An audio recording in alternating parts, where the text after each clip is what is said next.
पत्नी नीलो के साथ बाकी सब पक्षियों के साथ रहता था। कालू तो हर समय बस अमीर होने के बारे में सोचता रहता था। उसका भी बहुत दिल था कि वो भी सेठ चील की तरह बहुत ही ज्यादा अमीर हो जाए। यही सब सोचते सोचते उसके दिमाग में एक योजना आई। नीलो, मैं सोच रहा था क्यों ना हम जंगल में किसी खाने की चीज की शॉप खोल लें। आजकल गर्मी बहुत है, जंगल में हर तरफ आम ही आम है। क्यों ना हम मैंगो जूस की शॉप खोल लें। देखना, सारे के सारे पक्षी हमारे ही पास आया करेंगे और हम बहुत ज्यादा अमीर हो जाएंगे। हाँ ना कालू, बहुत अच्छा प्लान है। मेरे भाइयों ने बहुत ज्यादा आम लगाए हुए हैं, मैं उनसे ले आया करूंगी और हम मिलकर बनाकर बेचा करेंगे। तो ठीक है, मैं अभी जाता हूँ सेठ चील के पास, उससे सारी शॉप का सामान ले आता हूँ। कल ही से हम ये शॉप खोल लेंगे। और फिर अगले ही दिन कालू और नीलो जंगल में मैंगो जूस की बहुत बड़ी शॉप खोल लेते हैं। नीलो अपने भाइयों से आम ले आई थी और कालू सारी मशीन सेठ चील से ले आया था। कालू जी, शॉप तो हमने खोल ली है, लेकिन अब सब पक्षियों को बताना भी तो होगा ना, तभी तो कोई आएगा हमारे पास। ऐसे तो फारग बैठकर मक्खियां ही मारेंगे हम। नीलो ये कह ही रही थी कि वहां से लोमड़ी का गुजर होता है। कालू जैसे ही लोमड़ी को देखता है, उसके शातिर दिमाग में एक योजना आती है। अरे वाह कालू भैया, क्या दुकान खोली है आपने, ये तो बहुत ज्यादा चलेगी। आम भला किससे पसंद नहीं होते, ऊपर से इतनी गर्मी, सब आपसे ही जूस पिया करेंगे। लेकिन कालू को तो बस इस बिजनेस को लेकर बहुत ही ज्यादा अमीर होना था। हाँ ना लोमड़ी दीदी, इस बिजनेस से मैं बहुत ज्यादा अमीर हो जाऊंगा। फिर सारे पक्षी मुझे सेठ कालू कहकर बुलाया करेंगे। बहुत ही मजा आएगा। वो बात तो ठीक है, लेकिन तुम्हारी शॉप का किसी को पता ही नहीं है, तो पक्षी भला आएंगे कैसे? कालू जानता था कि लोमड़ी उससे भी ज्यादा लालची जीव है। कालू कहता है, देखें लोमड़ी दीदी, आपके पास तो सारे जंगलों में जान पहचान है। अगर आप सारे पक्षियों को मेरी शॉप का बता दें तो मैं आपको फ्री में मैंगो जूस पिलाया करूंगा। ये तो बहुत ही अच्छी बात की है तुमने कालू। मैं तुम्हारी शॉप की ऐसी मशहूरी करूंगी कि देखना, तुम हर तरफ ग्राहक ही ग्राहक होंगे और फिर तुम बहुत जल्दी अमीर भी हो जाओगे। ये हुई ना बात। ये ले आपका मैंगो जूस, पिए, वो भी मुफ्त में। लोमड़ी जल्दी से सारा जूस पी लेती है। अच्छा कालू भैया, मैं अभी जाकर सारे पक्षियों को बताती हूँ और सारे पक्षियों को आपके पास भेजती हूँ।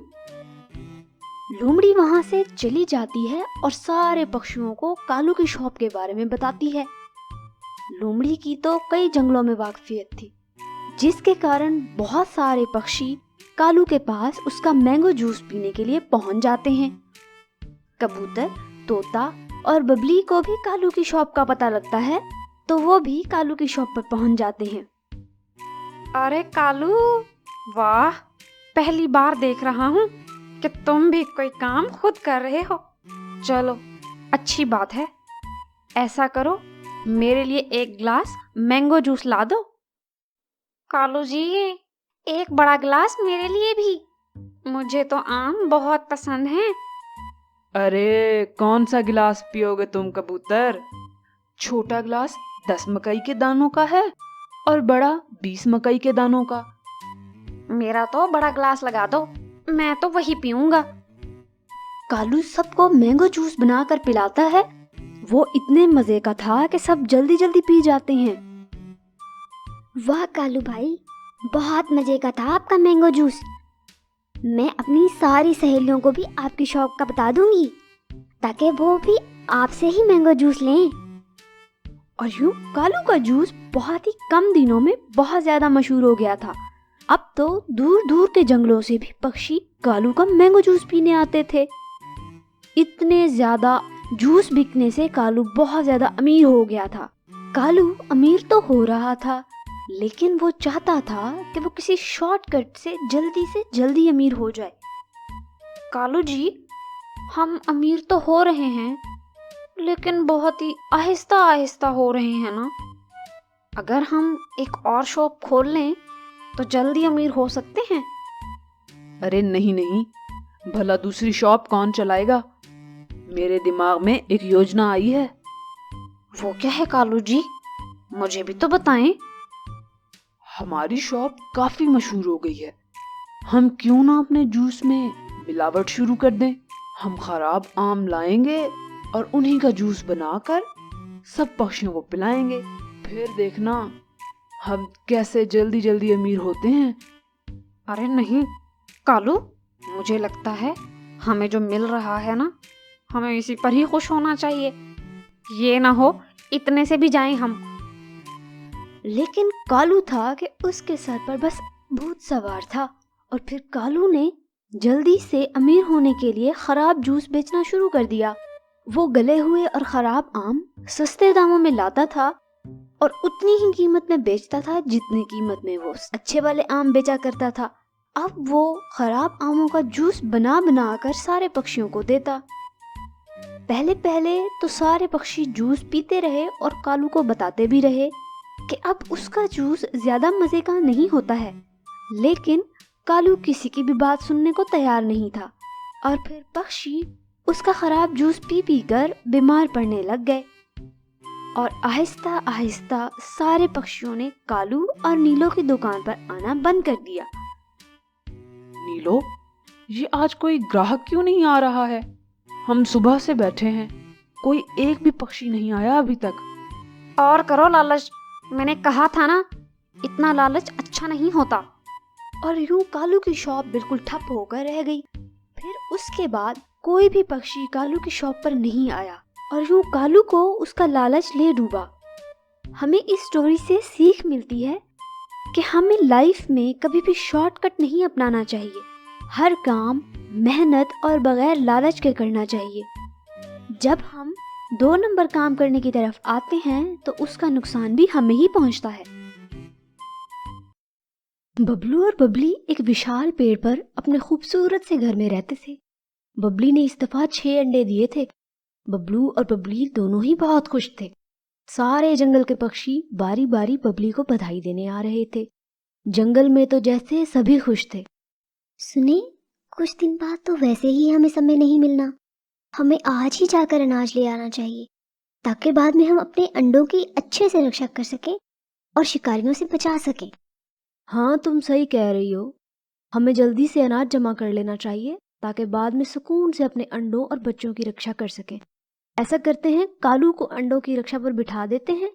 वेला ही बैठा रहता है वो तो। हाँ, आप डोडो को बोले कुछ देर के लिए हमारे अंडों की रक्षा कर ले, तब तक हम वैसे भी वापस आ जाएंगे। बबलू डोडो के पास जाता है। डोडो, मैं और बबली साथ वाले जंगल में जा रहे हैं अनाज लेने के लिए। तुम प्लीज इतनी देर हमारे अंडों की रक्षा कर लेना। हम जल्दी से वापस आ जाएंगे और वापसी पर तुम्हारे लिए मीठे मीठे अमरूद भी लाएंगे। अमरूदों का सुनकर कौवे के मुंह में पानी आ जाता है और वो फौरन मान जाता है। हाँ हाँ ठीक है, मैं कर लूंगा रक्षा, लेकिन जल्दी आ जाना तुम लोग। तुम लोगों को तो पता है मुझसे ज्यादा देर बैठा नहीं जाता। हम जल्दी आ जाएंगे, तुम उसकी चिंता ना करो। बबलू और बबली साथ वाले जंगल में चले जाते हैं और कौवा अंडों के पास बैठ जाता है। वाह, क्या सुहाना मौसम है। ऐसे मौसम में जंगल के नज़ारे करने तो बनते हैं। अंडों को कौन सा कोई खा जाएगा। मुझे जंगल की सैर करनी चाहिए। वैसे भी काफी दिनों से मैं जंगल में नहीं गया। चल कालू, आज थोड़ा एंजॉय हो जाए। कालू वहां से मौसम एंजॉय करने के लिए चला जाता है और अंडों को अकेला छोड़ जाता है।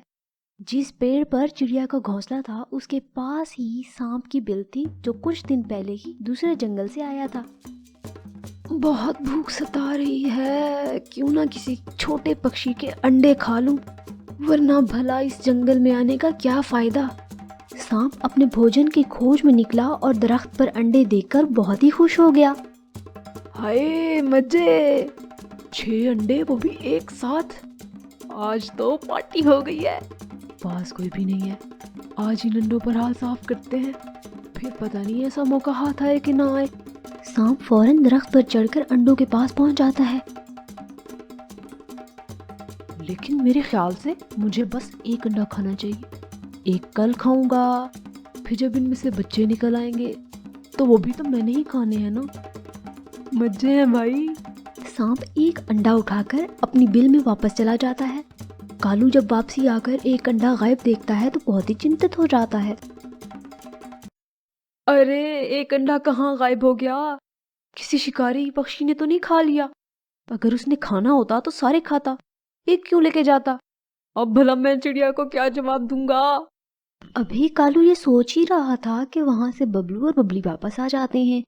चिड़िया अपना एक अंडा गायब देखकर रोने लग जाती है। कालू, तुमसे एक काम भी ढंग से नहीं होता। हमारे कितनी देर बाद अंडे हुए थे, वो भी तुम्हारे आलसीपन की वजह से एक काम हो गया है। देखो बबली, मैं पूरा समय इनके पास बैठा रहा और जैसे ही भोजन करने दूसरी ओर गया था तो वापसी पर एक अंडा गायब था। अब भला इसमें मेरा क्या कसूर है, तुम ही बताओ। ठीक है, मान ली तुम्हारी कहानी। अब तुम जाओ, हम खुद ही अपने अंडों की रक्षा कर लेंगे। हमें पहले ही तुम पर विश्वास नहीं करना चाहिए था। कौवा वहां से अपना समूह लेकर चला जाता है। इस सब के बाद रात काफी हो चुकी थी। बबली और बबलू दोनों अंडों के पास सो जाते हैं। क्या मजे का अंडा था भाई, वाह, स्वाद आ गया। मुझे तो दोबारा भूख लगने लग पड़ी है। ऐसा करता हूँ, जाता हूँ, रात के समय तो सब सो रहे होंगे, क्यों ना फिर एक और अंडा उड़ा लिया जाए। सांप फिर से एक अंडा खाने के लिए दरख्त पर चढ़ जाता है। बबलू और बबली दोनों ही सो रहे थे। देखो तो कैसे सो रहे हैं, इनको जरा खबर नहीं है मैं इनके सारे अंडे खा जाऊंगा। सांप चुपके से एक अंडा उठाकर दरख्त से नीचे उतर जाता है, लेकिन इसी सब में चिड़िया की आंख खुल जाती है और वो सांप को अंडा ले जाते हुए देख लेती है तो फौरन शोर मचा देती है। उठो बबलू, देखो, वो सांप राक्षस हमारे अंडे लेकर जा रहा है। पकड़ो उसे, यही वो राक्षस है। लेकिन रात होने के कारण बबलू और बबली कुछ भी नहीं कर पाए। अगले ही दिन बबलू ने सारे पक्षियों की मीटिंग बुलवाई और सारे लोगों से मशवरा मांगा कि कैसे इस सांप से निपटा जाए ताकि बाकी पक्षियों के बच्चे और अंडे उस राक्षस से महफूज रह सके। मुझे तो लगता है हमें ये जंगल ही छोड़ जाना चाहिए और किसी और जंगल में पनाह लेनी चाहिए। मुझे तो और कोई भी रास्ता नजर नहीं आता इस सांप से बचने का। ना, ये कोई अच्छा प्लान नहीं है। वहां भी सांप आ गया तो हमें इस मसले का कोई और उपाय निकालना होगा। उसी समय तोता बोलता है, तुम सब मेरे होते चिंता ना करो। ऐसी स्कीम बताऊंगा कि सभी मान जाओगे कि वहाँ चिंटू वाह। तो बताओ ना चिंटू, इंतजार किस बात का है, जल्दी बताओ। देखो, हम सबको पता है सांप अपने बिल में ही रहता है और बहुत कम ही उससे बाहर आता है। तो हम ऐसा करते हैं कि अपने दोस्त गोलू बादल से कहते हैं कि वो वहाँ हमारे जंगल में बहुत ज़्यादा बारिश बरसाए और जब बारिश ज़्यादा होगी तो सांप के बिल में भी पानी भर जाएगा। तभी हम बिल के मुंह पर पत्थर रख देंगे और वो राक्षस वहीं बिल के अंदर ही मर जाएगा। वाह चिंटू, तुम तो बहुत जीनियस हो। तुम्हारी नाक के साथ साथ बुद्धि भी बड़ी है। सब तोते की इस स्कीम से सहमत हो गए। ठीक है, फिर बिल पर पत्थर लाकर मैं रख दूंगी क्योंकि मैं तुम सबसे बड़ी और शक्तिशाली हूँ।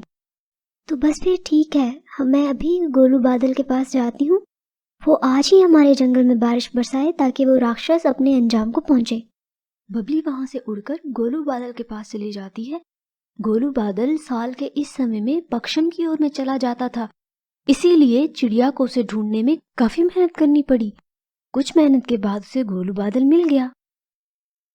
आओ बबली, साल के इस पहर तुम मेरे पास क्या करने आ गई? मैं कुछ महीनों के बाद वैसे भी तुम्हारे जंगल में आने वाला था। बबली गोलू को सांप राक्षस के बारे में सारा कुछ बता देती है। तो मैं इसी कारण आपसे हेल्प लेने आई हूँ। आप प्लीज मेरे साथ चलें और बारिश बरसा दें, वरना वो राक्षस सब बच्चों को खा जाएगा। अरे चिंता ना करो, चलो अभी चलते हैं और बारिश बरसाते हैं तुम्हारे जंगल में। गोलू बादल चिड़िया के साथ उनके जंगल में आ जाता है और वहाँ खूब बारिश बरसाता है। कुछ समय की बारिश के बाद सांप की बिल में पानी चला जाता है। यही मौका है, चील पत्थर रख दो, आज ये सांप तो मर जाएगा। चील फौरन से पत्थर बिल के मुंह पर रख देती है और वो बंद हो जाती है। अरे बचाओ, यहाँ तो पानी भर रहा है, हर तरफ पानी ही पानी है। लेकिन सांप बाहर कैसे जाता? बाहर तो भारी पत्थर पड़ा हुआ था। सांप बिल के अंदर ही मर जाता है। और यूं सब पक्षियों के मिलकर काम करने से सांप राक्षस अपने अंजाम को पहुंचा। कुछ दिनों के बाद चिड़िया के बाकी अंडों से प्यारे प्यारे बच्चे निकल आए और चिड़िया ने उनको भी ये स्टोरी सुनाई और उसके बाद वो अपनी जिंदगी के बाकी दिन अच्छे से यापन करने लगे। तो इस स्टोरी से हमें क्या सबक मिलता है? हमें सबक मिलता है कि जैसे भी कठिन हालात हो, हमें मिलजुल कर रहना चाहिए और एक दूसरे की मदद करनी चाहिए। अगर हम सब मिलकर काम करेंगे और कठिनाइयों का सामना करेंगे तो हम जरूर सफल होंगे।